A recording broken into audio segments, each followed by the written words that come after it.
president said that skepticism is healthy. Well, let's take him at his word on that. The president yesterday went back to church, and I think that is fantastic. And maybe he's going back to church because there he is. Maybe he was motivated by the 828 rally. Now, why this is news is something. It was the first time that our president, who is a Christian, has been to church since Easter. Now, I want to make it clear, I am not his judge. I have no idea what's in his heart. And I know that he has a fine stable of Marxist spiritual advisors like Jim Wallace, and no doubt he is fed by them on many, many Sundays. But why physically and visibly go to church now?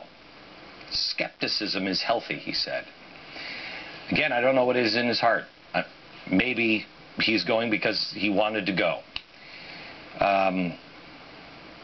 Someone more cynical might say it's because his poll numbers are now falling apart with evangelicals.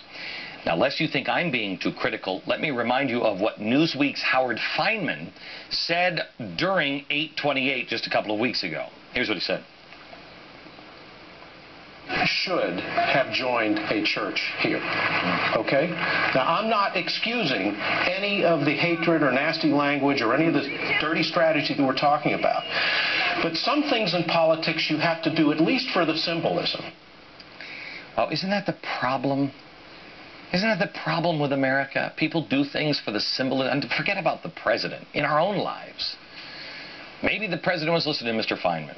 Maybe a politically symbolic gesture. He visited the Church of the Presidents yesterday. It was St. John's Episcopal Church, and this is where the presidents since James Madison, I think, have gone over the last 200 years.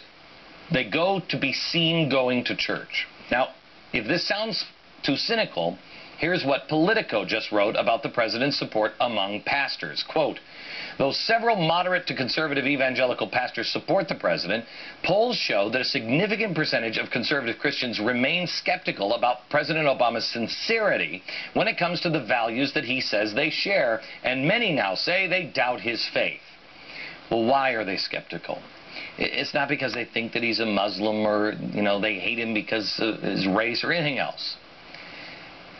They're skeptical for the same exact reason that many Americans are skeptical of other people that go to church. And go to church for symbolic reasons, or go because it's just what we've always done. You can go to church on Sunday and talk a great game, but then Monday comes and not so much. Church is church. That's the problem with America. And I'm not talking about the president. I'm talking with all of us. So did he do this? Well, we got to go back into his past, but only back to last Wednesday. Listen to what the president said last Wednesday. We hold these truths to be self-evident, that all men are created equal, endowed with certain inalienable rights, life and liberty, and the pursuit of happiness. Okay, Mr. President, endowed by whom exactly? I mean, if we're going to quote we're going to quote the Declaration of Independence, an important part of that is endowed by their creator. Because when you put that line in, it limits government. Endowed by their creator. Now, some have suggested that maybe he just forgot the words in the Declaration of Independence. I don't think so. Have you seen the teleprompters? Look, you can go to church on Sunday, or not go to church on Sunday. But God is every day. I know we're not supposed to question anything this president does. And anytime anybody does question him on an important issue to the nation, we're just viciously attacking him. But when you have the editor of Newsweek making these types of comments about the President of the United States, watch this.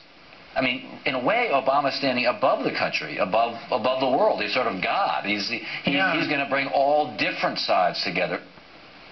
He's God? It is obviously hard for them to understand how anyone in the media could possibly question a deity. Sure, it is tough for them to figure out, but the rest of us mortals are just trying to make sense of the man who's fundamentally transforming America. I've told you this for over a year. It's not about Barack Obama, and not about whether or not he goes to church. I don't care what he does. This is about the progressive movement that has been going on for 100 years. They have tried to destroy our churches, our history, and our Constitution. It is our job to restore that. They destroy our churches. We must renew our faith. They try to destroy our history. We'll get our hope when we know the truth of who we are.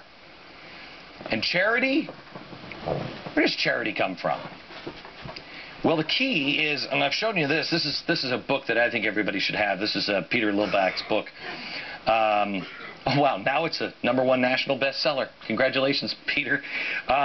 George Washington's Sacred Fire. Everyone should have this. A book I've strongly recommended, and so many people have already, now it's a national bestseller. Along with others, you have to read, you have to know your history. And this one explains why faith is so important to the nation. We are founded on the principles of faith, and that fact drives the progressives out of their minds, because progressives are the big government people, and they cannot see faith as anything outside of the government. For progressives, everything is dependent on the government. That was